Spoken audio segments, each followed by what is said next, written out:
नमस्कार, स्वागत आहे तुमचे आपले यूट्यूब चॅनेल SP गार्डनिंग मराठीमध्ये। आज आपण या व्हिडिओमध्ये बेलाच्या झाडाविषयी माहिती पाहणार आहोत। बेलाचे झाड हे कुंडीमध्ये कसे लावायचे, त्या झाडाची काळजी कशी घ्यायची, चांगल्या वाढीसाठी तो घनदाट होण्यासाठी कोणकोणती खते द्यायची, या सगळ्या विषयीची माहिती आपण या व्हिडिओमध्ये पाहणार आहोत। तर त्यासाठी व्हिडिओ कुठेही स्किप न करता शेवटपर्यंत नक्की पहा आणि जर तुम्ही आपल्या चॅनेलवरती नवीन असाल तर व्हिडिओला लाईक व चॅनेलला सबस्क्राइब करायला मात्र अजिबात विसरू नका।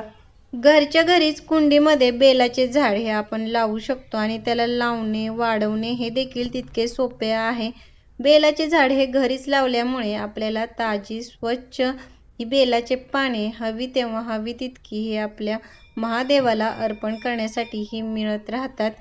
जेव्हा आपण बेलाचे झाड हे कुंडीमध्ये लावतो तेव्हा कुंडी थोड्या मोठ्या आकाराची म्हणजे 12 ते 15 इंच एवढ्या तरी आकाराची ही कुंडी घ्यावी, कारण बेलाचे झाड हे थोडे उंच वाढत राहते आणि एवढ्या मोठ्या कुंडीमध्ये जर तुम्ही हे झाड लावले तर खूप छान असे वाढत राहील।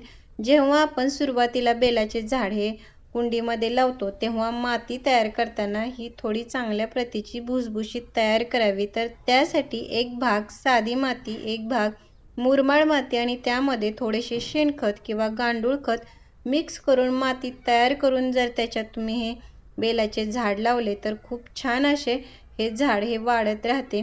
बेलाच्या झाडाच्या चांगल्या वाढीसाठी ही जास्त खते देण्याची ही आवश्यकता नसते। फक्त महिन्यातून एकदा कोणतेही एखादे नायट्रोजन युक्त खत जरी तुम्ही या झाडाला दिलेत तरी देखील हे पुरेसे होते। मात्र या झाडाच्या चांगल्या वाढीसाठी झाडाला भरपूर सूर्यप्रकाश मिळणे हे अत्यंत गरजेचे असते। त्यामुळे जेव्हा आपण हे झाड कुंडीमध्ये लावतो तेव्हा ही कुंडी अशा ठिकाणी ठेवा ज्या ठिकाणी या झाडाला दिवसभर भरपूर असे ऊन मिळेल। कुंडीमध्ये लावलेले हे बेलाचे झाड हिरवेगार घनदाट होण्यासाठी आज आपण ज्या 2 वस्तूंचा वापर करणार आहोत त्यातील ही जी पहिली वस्तू आहे ती म्हणजे आपल्या प्रत्येकाच्या घरामध्ये असणारी ही हळद आहे। हळद ही झाडांसाठी अतिशय फायदेशीर अशी आहे। हळद ही खत म्हणून जसे काम करते तसेच ती बुरशीनाशक, कीटकनाशक म्हणून देखील याचा झाडांना खूप चांगला असा फायदा होतो। याच्या वापरामुळे झाडावरती कसल्याही प्रकारची ही कीड लागत नाही। हळदीचा वापर तुम्ही अशीच कोरडी तुम्ही मातीमध्ये मिक्स करून देऊ शकता किंवा याचे पाणी तयार करून त्याचा स्प्रे देखील तुम्ही झाडावरती केल्याने झाडावरची कीड ही निघून जाते। बेलाच्या झाडाच्या चांगल्या वाढीसाठी, हिरवागार घनदाट होण्यासाठी या झाडाला खते देण्याबरोबरच काही कामे करणे हे आवश्यक असते। त्यातील एक महत्त्वाचे काम ते म्हणजे या झाडाची छाटणी करावी। छाटणी केल्यामुळे झाडावरती अशा प्रकारे खूप सारे नवीन फुटवे येतात, नवीन फांद्या तयार होतात। अशा प्रकारे छोटे फुटवे आल्यानंतर त्याच्या फांद्या ह्या तयार होण्यासाठी कोणतेही एखादे नायट्रोजनयुक्त खत द्यावे, कारण खतामधील या नायट्रोजनमुळे फांद्या ह्या लांब होतात, भरपूर अशी पाणी येऊन पाणी हिरवीगार आणि मोठ्या आकाराची येण्यासाठी ही मदत होते। तर त्यासाठी तुम्ही शेणखत किंवा कंपोस्ट यासारख्या खतांचा हा वापर करू शकता।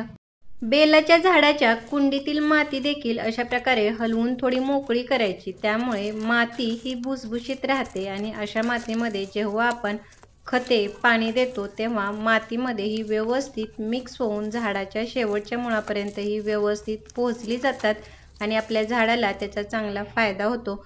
या झाडाला पाणी देताना देखील कुंडीतील माती हे चेक करूनच द्यावे, म्हणजे माती ही वरच्या बाजूची 1 ते 1.5 इंच ही कोरडी होईल तेव्हाच या झाडाला पाणी द्यावे। मात्र जेव्हा तुम्ही पाणी द्याल तेव्हा झाडाच्या शेवटच्या मुळापर्यंत पाणी व्यवस्थित पोहोचेल इतपत भरपूर असे पाणी द्यायचे। आता आपण ही जी दुसरी वस्तू झाडाला खत म्हणून वापर करणार आहोत ती म्हणजे ही वापरलेली चहा पावडर मी स्वच्छ धुवून सुकवून घेतलेली आहे। तुम्ही या ठिकाणी ताज्या चहा पावडरचा देखील हा वापर करू शकता। चहा पावडरमध्ये हे नायट्रोजनचे प्रमाण हे भरपूर असते, त्यामुळे ज्या झाडांना फक्त पाने येतात अशा झाडांची जी पाने आहेत ती मोठ्या आकाराची हिरवीगार होण्यासाठी याचा खूप चांगला असा फायदा होतो। वापरलेली चहा पावडर जेव्हा तुम्ही घ्याल तेव्हा मात्र ती स्वच्छ धुवून सुकवून नंतरच याचा हा वापर करायचा आहे। आता हळद आणि ही जी चहा पावडर आहे ही बेलाच्या झाडाला देण्यापूर्वी झाडाच्या बुंद्याभोवती अशा प्रकारे गोल वर्तुळ करून घ्यायचे आणि त्याच्यामध्ये ही चहा पावडर आणि हळद आपल्याला द्यायची आहे। वापरलेली जर चहा पावडर घेणार असेल तर एका झाडासाठी 1-2 चमचे एवढा वापर करायचा आहे आणि हळद ही फक्त अर्धा चमचा एवढाच याचा वापर हा करायचा आहे। या दोन्ही वस्तू या मातीमध्ये मिक्स व्यवस्थित करून घेतल्यानंतर झाडाला आपल्याला भरपूर असे पाणी द्यायचे आहे। अशा प्रकारे कुंडीमध्ये हे जे बेलाचे झाड लावलेले आहे त्याला तुम्ही हळद आणि चहा पावडरचा वापर जर महिन्यातून एकदा जरी केलात तर या झाडाची वाढ ही चांगली होऊन भरपूर अशी पाने या झाडावरती येण्यासाठी ही मदत होईल। तर कसा वाटला व्हिडिओ मला कमेंट बॉक्समध्ये नक्की सांगा। भेटूयात पुढील व्हिडिओमध्ये, तोपर्यंत बाय।